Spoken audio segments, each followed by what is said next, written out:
ಇಷ್ಟು ತಿಳ್ಕೊಳ್ಳಿ ಸ್ನೇಹಿತರೆ, ಬಸ್ ಸ್ಟ್ಯಾಂಡ್ನಲ್ಲಿ ಏನೋ ಗಲೀಜು ಬಿದ್ದಿರುತ್ತೆ, ಒಂದಿಷ್ಟು ಕಸಗಳು ಪಕ್ಕದಲ್ಲೇ ಇದ್ದಿರುತ್ತೆ, ರಸ್ತೆ ಮೇಲೆ ನಡೀತಾ ಹೋಗ್ತಾ ಇರುವಾಗ ಒಂದು ಬಾಳೆಹಣ್ಣಿನ ಸಿಪ್ಪೆ ನಮ್ಮ ಕಣ್ಣಿಗೆ ಕಾಣುತ್ತೆ.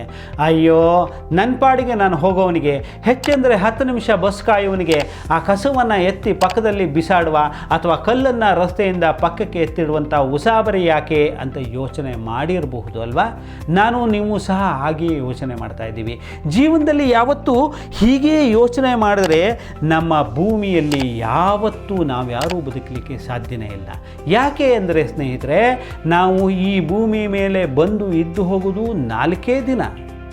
ಆ 4 ದಿನದ ಆಯುಷ್ಯ ತೀರೋದ್ರವರೆಗೆ ನಮಗಿದೆಲ್ಲ ಯಾಕೆ ಬೇಕು ಅಂತ ಯೋಚನೆ ಮಾಡಿದರೆ ನಾವು ಪ್ರತಿಯೊಬ್ಬರು ವೈರಾಗ್ಯ ಮೂರ್ತಿಗಳಾಗಿ ಬಿಟ್ಟಿರ್ತೇವೆ. ಹೆಂಡತಿ, ಮಕ್ಕಳು, ಸುಖ, ದುಡಿಮೆ ಯಾವುದರಲ್ಲೂ ಆಸಕ್ತಿ ಇಲ್ಲದೆ ನಿರಾಶಾದಾಯಕ ವ್ಯಕ್ತಿಯಾಗಿ ಪರಿವರ್ತಿತಗೊಂಡು ಬಿಟ್ಟಿರ್ತೇವೆ. ಭೂಮಿ ಮೇಲೆ ಇರೋ 4 ದಿನವನ್ನು ಎಂಜಾಯ್ ಮಾಡಬೇಕು ಅಂತ ಹೇಗೆ ಅಂದ್ಕೊಳ್ತೀವೋ, ಅದಕ್ಕೆ ಬೇಕಾಗಿ ದುಡಿಮೆಯನ್ನು ಮಾಡಬೇಕು, ಶ್ರೀಮಂತನಾಗಬೇಕು, ಎಲ್ಲ ಬೇಕುಗಳನ್ನು ಸಂಪಾದಿಸ್ಕೊಳ್ಬೇಕು ಅಂತ ಹೇಗೆ ಯೋಚನೆ ಮಾಡ್ತೀವೋ, ನಮಗೆ ಸಾವು ಹತ್ತಿರದಲ್ಲಿದೆ ಅಂತ ಗೊತ್ತಿದ್ದು ಇನ್ನಷ್ಟು ದುಡಿಲಿಕ್ಕೆ ಅಥವಾ ಗಳಿಸಲಿಕ್ಕೆ ಹೇಗೆ ಚಿಂತಿಸ್ತಾ ಇರ್ತೀವೋ, ಹಪಾಪಿಸ್ತಾ ಇರ್ತೀವೋ, ಹಾಗೆಯೇ ನಮ್ಮ ಸುತ್ತಲಿನ ಪರಿಸರವನ್ನು ಸುಂದರವಾಗಿ ಇಟ್ಕೊಳ್ಳುವಂಥ ಜವಾಬ್ದಾರಿ ಕರ್ತವ್ಯಗಳು ಸಹ ಹಾಗೆ.